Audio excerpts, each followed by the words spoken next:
And it's because both of these players actually were Sub-Zero players in the first game. Now, I get this feeling that we're getting the same thing again, where one of the two plugged in their headphones into the controller and are denying us of our sound, or beautiful Clash quotes. This seems like a real thing. I don't know. Like, this looks a little too one-sided to possibly be a button check as Buffalo is going in. We're just going to call it like we see it now. Down one into the clone, keep it out. FLAPY with the escape, and water right back at you. This should come out as ice, but, you know, let's not get too picky. As Batman goes for the jump two. Another clone setup, and Buffalo is rolling. I guess if there's one way to anti-air that jump two, that infamous jump two, it's don't even deal with it. Let your homie, the ice clone, anti-air for you. But is Buffalo rolling as his name is over the Batman name? Massive confusion come from everywhere. These kids always playing mind games. They probably think this tournament is a meme if you let them tell it.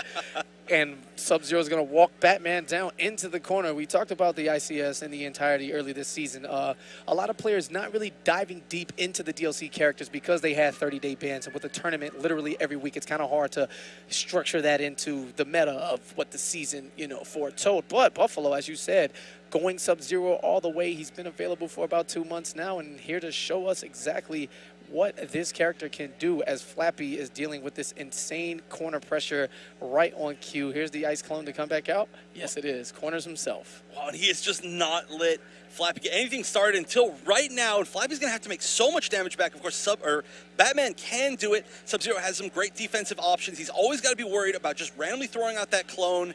It stops so much of that Batman mobility. Batman's jump arc is low, which makes him so much harder to anti-air, but getting over the clone is considerably more difficult for him.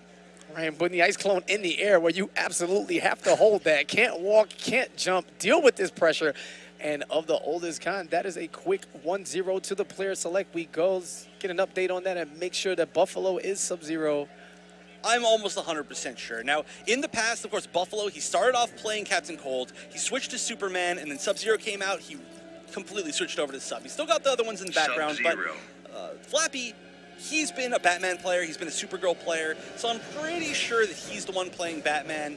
I think just the names were a little bit reversed. They probably, knowing these two, I wouldn't be surprised if they sat on the wrong sides. Nobody knows the difference between them. They're two kids. If you take a look at them right now, they're collectively in a secret meme group chat with 20 other teenagers, and they're just laughing at each other right now. Mid-tournament, unreal. You're supposed to take this very seriously, which I'm sure they will once the intro lines play, but for now, Buffalo going to have to stick with Sub-Zero now into the green skin. You know, great work on the randomized gear, letting everyone get a piece of their favorite MK ninja should you take the time and unlock it.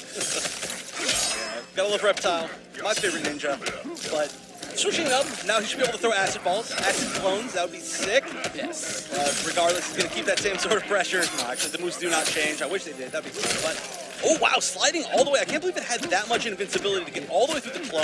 That wasn't even a close clone. Not even close, but the tip of the toe on that Wayne Tech suit, of course, better than any normalization NRS could throw at him. Taking his time now is FLAPY. A more back-and-forth fight. Although Buffalo has a big life lead now, these guys trading normals a little sloppy here with this slugfest, but Buffalo coming out on top and working his way towards the corner. It's so weird to see a Batman just on the other side of the momentum for so long in a match. But Buffalo's really taken this Sub-Zero pressure down to a science. He uses the plus frames, he uses the meter burn, Ice Blast, he knows exactly how to use his jump-ins, which are also extremely good. Exactly like that, the ambiguous cross-up. And when you add that in with the interactable setup, no one knew what side that was going to hit on. Spins the meter, the bar meter on the restand into the plus frames now, looking for the shimmy bait. But instead, FLAPY very solid, opened up by the slide, and this is just dominated from Buffalo. There's no place to hide. I will shatter you. Does that sound like a man who's trying to hide? Definitely not. I think if there's any character that's fearless in this game, it's going to be Sub-Zero.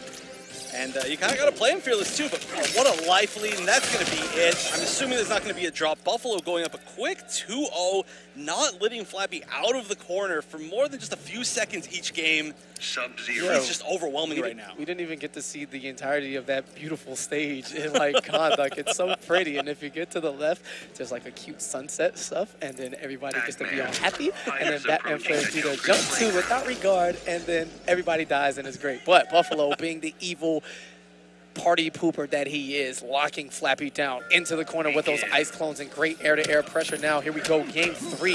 Buffalo looking to close the set out as quickly as it started. And already starting off so well. He's going to get the restand. Probably going to see, oh, wow. Oh, he did get the side switch. Ambiguous cross-up. I think that was actually not a cross-up. And chill is exactly what he's telling Batman to do. Already again in the corner. This is FLAPY's home now. I mean, besides the mechanical bags, Buffalo was definitely working on a perfect in that first health bar. Now here's the down two. Enough distance to keep it safe from FLAPY, who just looks a bit flustered now, and that hit on the same side. How about a huge ice sword to the cow, as Bruce Wayne is definitely without answers in this situation. He has to get some sort of pressure started and just never let it stop. FLAPY's, I don't know, he just seems so overwhelmed. Buffalo is just stopping him at every option. And you know the realms are different when Batman is the one who is being rushed down like there is no tomorrow. We, as an entire community, have held all of his pressure for about 5 years straight. And now watching Sub-Zero slide into the Injustice world and force his will upon this man is just kind of refreshing and at the same time surprising, because someone's really quite capable of dealing with Buffalo's pressure so far early in this event. Oh, could have got a little bit more of a pickup, but still, he's in the corner. This is the scary spot for Batman. Oh, he couldn't punish the slide! Baited into the unblockable, interactable reset, keeping everything unclashable at this point. Buffalo knocking on the door to the next round of winners, and FLAPY is going to take a quick exit there as he slides into the loser's bracket. 3-0 coming from the man from Maine. It's a long trip, man, to fly across the country just to freeze his way up to the top.